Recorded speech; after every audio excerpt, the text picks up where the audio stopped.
Hi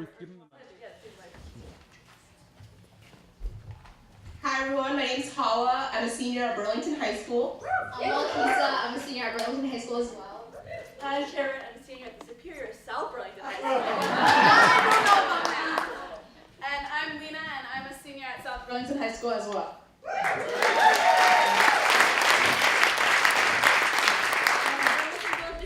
So we're a slam poetry group that started 2 years ago now. And we do slam poetry around Vermont, around the country, and really do believe that young people, as said today, have a voice in change and really do have a special role. Yeah, so we were at the march today, and it was amazing.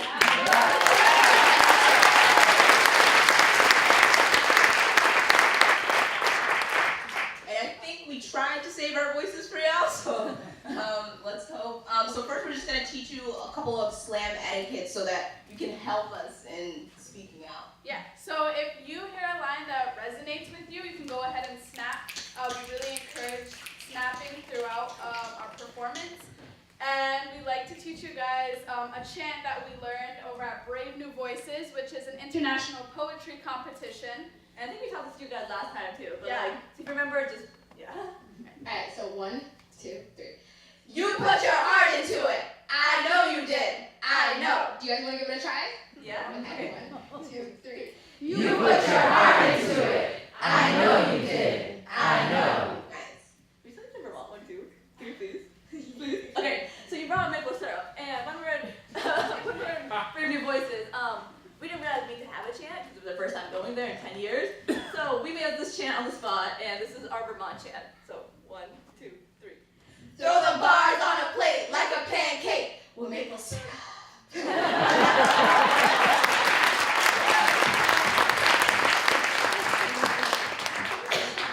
Alright, so our first poem we'll be doing today is called Voices.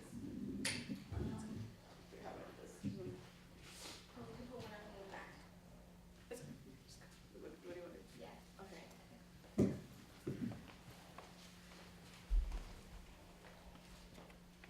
I can't talk about Black Lives. Shh. Don't talk about it. There's an elephant in the room. I can't talk about gay rights. Don't talk about it. There's an elephant in the room. I am in my room. Watching video. After video. After video. Black girl talks about black power. White girl talks about feminism. Muslim girl recites the Quran.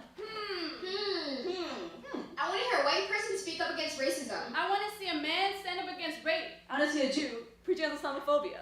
Wait, does this even happen? Why isn't this happening? There's an elephant in the room. These problems are too big for one group to handle. One person. One identity to handle. We need you. And you need us. Slavery was not ended by black people With alone. an arsenal of colors. These conflicts transcend me. Me. Us. Our voices need to join together. Loud. And in unison. I'm not black, but I support Black Lives Matter.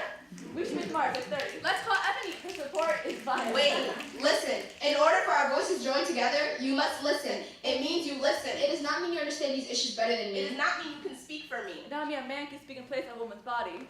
That a cisgender person can speak for a transgender person. It means educate yourself. Take the time to break the barrier. Listen to the language until your heart becomes a fluent speaker. Hear my words, feel my pain, then tell my story. Because there's a fine line between supporting my problems and saying you experienced my problem.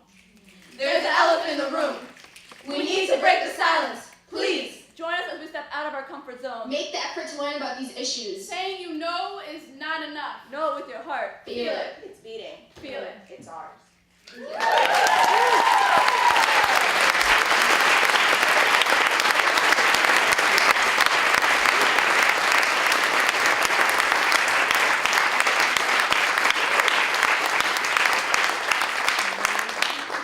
Alright, so our next poem is called Woman's Role. We like to perform this one often, and we thought this was a perfect poem for this event. And a little disclaimer before we perform, this highlights a cultural issue rather than a religious issue. We wanted to just point that out because a lot of people think it's a religious issue because we wear the hijab, so I just wanted to point that out before we get started.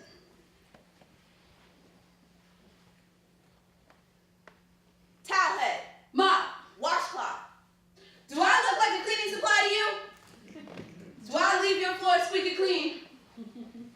I mean, yeah, I do. Right, Mom?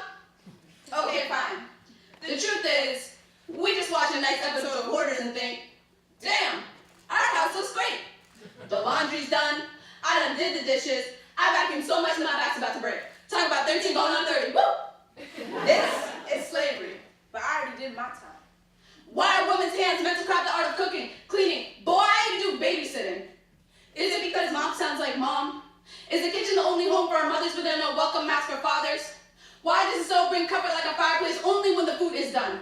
Open your eyes, because us women have bared this heat much longer than that. The gates of hell have been opened much longer than that. This heat has scorched our ancestors' skin so much so that it's engraved itself in ours. This is our bloodline. We do not take the names of our husbands but the burdens of our mothers. Our brothers are taught to clean, but it's been guaranteed for women upon the womb. Why do women receive no credit? Is the creases on our hand not allowed for justice, equality? Does the sweat not mean hard work? Is it just casualty? Does this blood not remind you of the aftermath of a genocide? We serve men as if this is worship, as if a temple allows for the cracked bones of a servant. Haven't you heard? A slave is only one if they're useful, strong enough, helps a master uphold his status. To you I hold nothing but the rank of my father, that my labor molds his happiness. Is this what it means to be a real woman? As if nothing else matters. As if 2018 tears fell from the warning sign. Never let your son or husband enter. A line repeated over and over and over again. That has become a promise, an expectation, a ticket to womanhood. This is what it looks like to be a woman. To be rewired back to the same routine but still tick, tick, tick.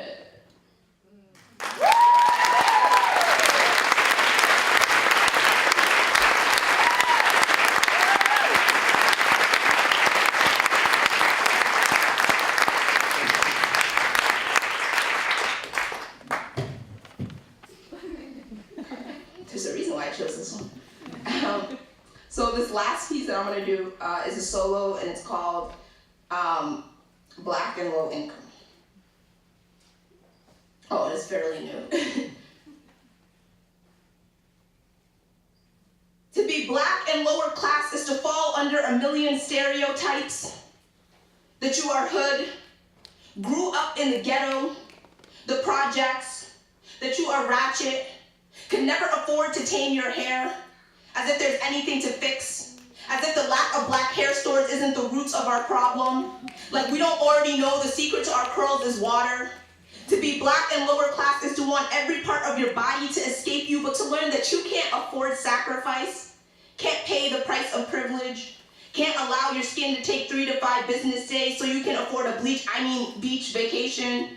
To be black and lower class is to rely on government support when you don't trust the government. It's like standing on enemy lines and calling a surrender, a negotiation. It's like I'm the anchor, the government, the boat. It takes everything in me to hold myself down, to keep them from drifting off. They say keep my burdens, because we already worked out a deal. As if redlining was something we signed off on. As if slavery was something we signed off on. As if Donald was someone we signed off on. To be black and lower class is to be two-faced. Showing a different side of you to the world than you do to your loved ones. Because only they know why nothing is making sense at home. Why you are raised religious but are making friends with false prophets. To be black and lower class is to declare myself a motherless child. Because mama only shows up when I'm asleep. I've mistaken her for the bills too many times. No wonder I only have memories of arguments with sheets of white paper. Call those ghosts demons of my own nation. To be black and lower class is to apply for 5 jobs knowing you will probably hear from none. It's understanding that if you got the job, you will take home $7.63 less than any white man. But you don't worry, because your parents taught you business from inside your home, taught you gather the community, collect the money, and call it stock up and bond. Black business is a rite of passage. The only reason I share this is to remind you that we can always buy ourselves out of your system. Being black and lower class is getting a job and telling your friends you need the extra cash. Could use a little treat for yourself. Call that gift survival. It's refusing to let the words low income, free reduced lunch slip into the conversation. Call it forecasting because you know where this is headed. They will ask, can we hang at your place today? As if it's casual. As if your hand isn't cramping from whitening the walls all day. Like you did not spend the past year preparing for them a contract stating, you will not go inside my room, check for other rooms, or wonder why there isn't a basement, a garage, an attic, or another bathroom. Being black and lower class is being 15 and teaching my 2-year-old niece food stamps before footsteps, advancing her into taxes before she's even got any practice, before she's learned about her blackness. Then by age 4, taking her to thrift shop, washing the clothes once we were home so she wouldn't know her peers didn't shop there too, only left their mess for us to clean, something America has taught us to do for years. Being black and lower class is learning the irony in teaching. It's learning H stands for house, but you've only ever known 2-bedroom apartment with 14 people. Cramped spaces are the only places we take comfort in. It's all we've ever known. It's in school learning 1, 2, 3, 4, but going home to 1, and W2, 3, and W4. Being black and lower class is understanding the 1 meal a day policy that you are restricted to what you see in the cafeteria. Swallow it down as if your life depends on it. Your life depends on it. Their life depends on it. So when you ask a black student what their favorite part of the day was, and they respond with lunch, it is not a joke.